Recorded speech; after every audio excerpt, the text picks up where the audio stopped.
Bom, como nós anunciamos aqui no começo do programa, e nós estamos no mês de prevenção das doenças masculinas, porque é o mês de Novembro Azul. E com muita honra a gente recebe aqui o nosso amigo, Dr. Pablo Matos, ele que é urologista, especializado em tratamento de tudo aquilo que nos preocupa ao longo do ano, mas que nesse mês de novembro vem para a gente poder fazer esse reforço para você que é homem e sabe, né, doutor Pablo, o quanto que às vezes a gente tem resistência em tratar. Seja bem-vindo, meu amigo, aqui ao nosso Vida Mais. Satisfação, meu amigo. É um prazer estar aqui com você e estar podendo colaborar, né, com mais uma ação de Novembro Azul que visa justamente isso, né, conscientização da população sobre um tema tão importante como a saúde masculina. É isso, Pablo. A gente já tem um tempo que a gente escuta sobre a campanha, né, Novembro Azul. E por mais que nós tenhamos a necessidade dos meios de comunicação de falar, que as pessoas naturalmente esse mês ele já lembra aí para as doenças masculinas, mas qual é que você acha que é a importância ainda, Pablo, do reforço? Qual a mensagem principal dessa campanha Novembro Azul? A mensagem principal é saúde, né, porque eu sempre falo, quando tem essas ações de Novembro Azul, que não é só no novembro que a gente tem que se preocupar com isso, é o dia a dia. O dia a dia você está vivendo a sua saúde também diariamente. Você vive aquilo que você come, no modo como que você se porta durante o dia, as suas horas de sono, tudo isso é saúde. Então, não é só o novembro que a gente tem que ficar preocupado e chamar atenção. Na verdade, é todo dia, é um trabalho constante e diário de mudanças de hábitos, de conscientização, de evitar fatores de risco para determinadas doenças, né? E a gente vai construindo uma vida mais saudável ao longo do dia, todos os dias.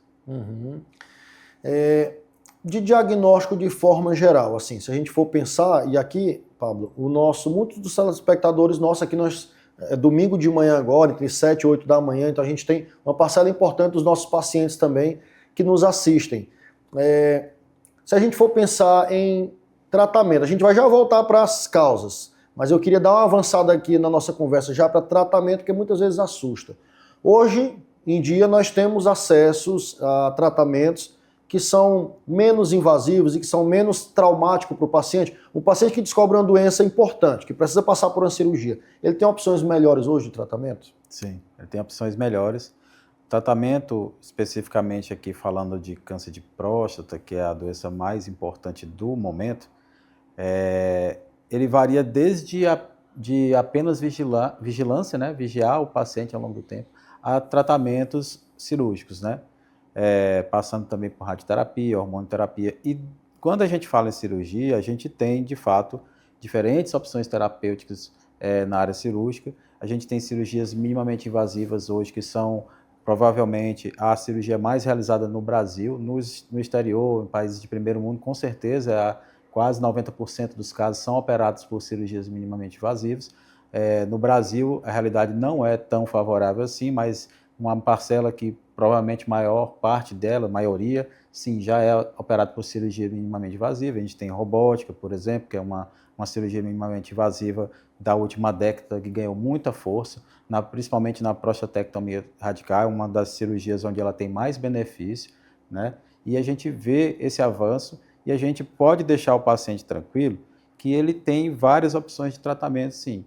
Isso tem que ser discutido com o médico, né? Tem que ver caso por caso. Não é todo caso que é cirúrgico, não é todo caso que é bom para você fazer um determinado tipo de cirurgia, mas, de fato, a gente tem muita opção e a gente tem como tranquilizar esse paciente que certamente tem uma opção melhor para ele. E a robótica, porque assim, a gente lê, né, o paciente vê, acompanha e naturalmente sempre tem interesse de ter acesso então àquilo que for menos traumático e menos invasivo para ele. Na nossa realidade, assim, Pablo, a nível de Brasil e especificamente a nível de Piauí, o que é que a gente pode esperar com cirurgia robótica? Ou que porque você já faz também cirurgia robótica em outros centros, já que aqui no Piauí ainda não tem. Mas o que é que a gente pode esperar desse tratamento? A cirurgia robótica ela é uma realidade já para muitos países, né, onde o poder financeiro é mais favorável. A robótica existe consolidada já há 20 anos. Provavelmente é onde a gente vê os melhores números, as maiores casuísticas. Mas no Brasil, ao longo da última década, principalmente, teve um impulso muito grande. O número de plataformas robóticas aumentou muito no Brasil, e a gente tem essas plataformas chegando cada vez mais nas regiões menos favorecidas. No Nordeste, a gente já tem várias plataformas robóticas. No Piauí ainda não tem, mas já está em andamento a aquisição por alguns hospitais da cidade. Então, eu creio que no mais tardar, até o final de 2026, a gente tenha um robô, pelo menos no Piauí. A gente vai poder oferecer essa técnica para os piauienses no próprio Piauí. Hoje, como você bem falou, a gente acaba fazendo essas cirurgias fora, levando nossos pacientes para fazer fora, mas creio que até o final de 2026 a gente vai estar fazendo robótica aqui no Piauí também. E, de fato, é uma cirurgia que tem o teste do tempo já consolidado, com resultados bem interessantes para esses pacientes. Uhum. Eu lembro, Pablo, que antes de voltar para Teresina, em 2011, a gente estava em São Paulo, né, fazendo as residências, e aí eu tive a oportunidade de ir para Cleveland, e lá tinha cirurgia robótica cardíaca. Na mesma sala tinha 3 cirurgias na mesma sala e acabava 4, 5 da tarde. E eu pensava assim, rapaz, isso 2011, né, 14 anos atrás.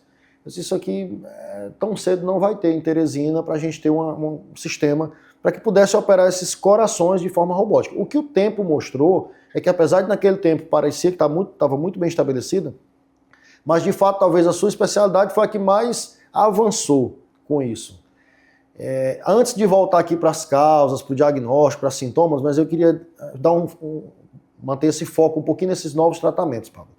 E nós também acompanhando as conexões, melhora de internet, diminuição de delay, inteligência artificial e naturalmente se agrega a essa nova tecnologia. Nós tivemos agora recentemente, em setembro aqui no Brasil, os primeiros 2 casos do Brasil de cirurgia à distância, né? Que um colega de vocês, do 9 de julho, operou aquele paciente em Porto Alegre, foi a primeira cirurgia dentro do Brasil, né? Foi uma cirurgia urológica também, né? Foi de próstata. Sim. E teve um outro colega que operou uma hérnia estando em outro país para cá. Minha pergunta para você, o que é que você espera, e com a experiência que você já teve aí com a cirurgia robótica, dessa possibilidade de cirurgia à distância? Naturalmente, resguardando os cuidados, a responsabilidade da equipe local. Mas você acha que, de fato, isso pode virar tendência a ter uma cirurgia à distância? Acredito que, assim, a cirurgia à distância, ela é um tema na robótica um pouco polêmico, porque ainda envolve alguns limbos, né? A gente não sabe muito bem a quem deve ser a responsabilidade total por esse caso, sobre as intercorrências. O mundo hoje se discute isso, mas o que a gente percebe em termos de tecnologia é que ela hoje já é factível, muito bem factível. A gente já tem cirurgia robótica executada a mais de 4.000 quilômetros de distância de um centro para o outro, né? Os pioneiros foram na área de urologia, de fato, fazendo cirurgia na Flórida, um paciente sendo operado na China. Então, a gente tem essa questão tecnológica se mostrando já factível. Eu acho que, para um futuro, a telecirurgia, que é o que a gente chama, ela vai ser uma realidade. Cada vez mais as plataformas vão ter a tecnologia integrada. O sistema de transmissão 5G, ou o que vier depois, já vai ter condições de te dar segurança. Esse delay já vai ser mínimo, hoje já é microsegundos. Uhum. A gente vai conseguir manter praticamente em tempo real os 2 atos simultaneamente. E eu acho que ela vai agregar muito, mas eu vejo hoje não como o leigo pode estar imaginando que o médico vai estar me operando lá no Japão e eu aqui no Brasil. Talvez não seja bem assim. Talvez ela ganhe muita força na questão do que a gente chama telementory, né? Que é cirurgiões treinados naquele local, vão fazer um caso um pouco mais difícil e eles recorrem ao auxílio de uma pessoa à distância que pode vir a assumir o caso em momentos mais críticos, em tempos mais cruciais, tempos mais determinantes de resultados, os tempos mais difíceis, e a telementory pode vir a guiar mais. E todos esses recursos que você fala, eles vêm de fato para somar. O robô, no início da curva de trabalho dele, lá por 2008, 2009, quando chegou aqui ao Brasil, ele era um robô que, obviamente, é uma tecnologia muito superior, mas ficava muito a cargo do cirurgião, com todos os comandos e todas as percepções voltadas pelo entendimento do cirurgião. Hoje, cada vez mais, inteligência artificial é agregada à tecnologia. A gente tem bancos de dados de informação O robô já é capaz, algumas plataformas já são capazes de reconhecer atos cirúrgicos que não são adequados para aquele procedimento. Eu acredito que, fazendo assim uma analogia um pouco simples, né, mas que é fácil de entender, talvez o robô num presente não muito distante seja como um GPS, onde o bom cirurgião que domina a plataforma vai trabalhar no robô e o robô vai guiar por onde é o melhor caminho. E se, assim como no GPS, você vai desviar uma rota, ele avisa que a rota está sendo desviada, que talvez não seja o melhor, ele vai corrigir, né? Hoje, como a gente tem também, que eu faço analogia também, é os sistemas de direção defensiva dos carros, né? Hoje o carro, se você vai sair da faixa, ele apita, te avisa, hoje os carros já brecam automaticamente. Então eu acho que tudo isso são conceitos que o robô vai trazer. A gente está vendo cada vez mais o robô não assumindo a autonomia total do procedimento, mas ele corrigindo pequenos deslizes da cirurgia e deixando ela cada vez mais harmônica.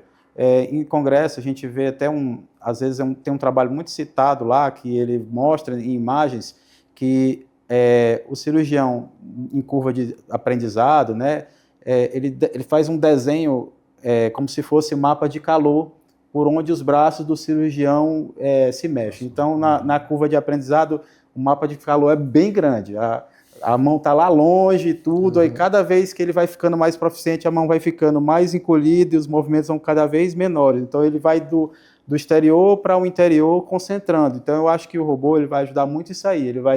O que você esticar muito a mão, ele vai dar um break, ele não vai deixar, o movimento não vai se fazer lá no campo cirúrgico, ele vai dar um aviso de erro, e ele vai corrigindo isso de forma que você vai andar muito assim, como se fosse numa linha de trem, e você não vai sair muito do que você tem que fazer. E eu acho que isso vai ser cada vez mais presente, né, na tecnologia. Boa, sem dúvida. Por isso que sim, nós convidamos o Dr. Pablo aqui, porque são conceitos realmente muito modernos e que ele tem experiência para trazer isso para a gente, para que você, caso precise passar por um tratamento desse, saber o quanto tecnologia hoje já está envolvida nisso. Mas vamos voltar aqui para a nossa base, então. Eu quis puxar esse assunto para tecnologia, porque era o nosso foco principal também dessa entrevista, Pablo. Mas para o diagnóstico, então, o diagnóstico precoce, descobrir essa doença rápida, especificamente do câncer de próstata, ainda continua sendo o principal motivo para o sucesso do tratamento? Sim. Como é que o paciente pode perceber isso? Que tipo de orientação a gente tem que dar? Assim, quando a gente está falando em câncer, a gente tem muito aquela questão de prevenção, né, e detecção precoce. O que é a prevenção? A gente tem, você médico sabe, a gente tem prevenção primária e prevenção secundária.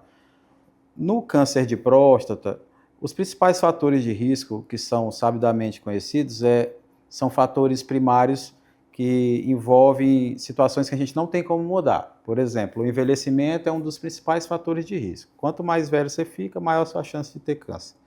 Outro fator de risco fundamental é a hereditariedade, né? A história familiar. Então, indivíduos que têm pai, ou avô, ou tio, enfim, eles têm um risco 2 ou 3 vezes maior. Então, esse risco é um risco inerente. A gente nasce com ele e não tem como mudar isso. A etnia também carrega um volume de genes que acaba aumentando o risco. A raça negra é a raça que tem maior risco de câncer de próstata, está associado 2 ou 3 vezes maior risco. Então, esses fatores primários, a gente não tem como fazer prevenção. Você não tem como prevenir que sua história genética é aquela. Você vai envelhecer, não existe ainda a fonte da juventude, não tem como a gente prevenir que vai envelhecer. Você não vai conseguir mudar a sua etnia. Quando você vai para a prevenção secundária, que são fatores de ambiente que você poderia estar evitando, tabagismo, obesidade, sim, fatores controláveis, né? A obesidade está associada a câncer de próstata, existem vários estudos que corroboram isso. Então, se você evitar a obesidade de uma forma geral, você pode estar diminuindo o risco. Mas todas essas estratégias, elas são superadas pela principal estratégia que a gente considera hoje, que é a detecção precoce. Essa, sim, talvez seja a estratégia mais eficiente em você conter danos da doença. Então, essa doença é uma doença muito curável. A doença, quando é detectada nas fases iniciais, ela tem uma taxa de cura superior a 90%. Isso é importante a população saber. Então, assim, quanto mais cedo você detecta, mais chance você tem de ficar curado dessa doença. Menos sequelas dos tratamentos também você vai ter.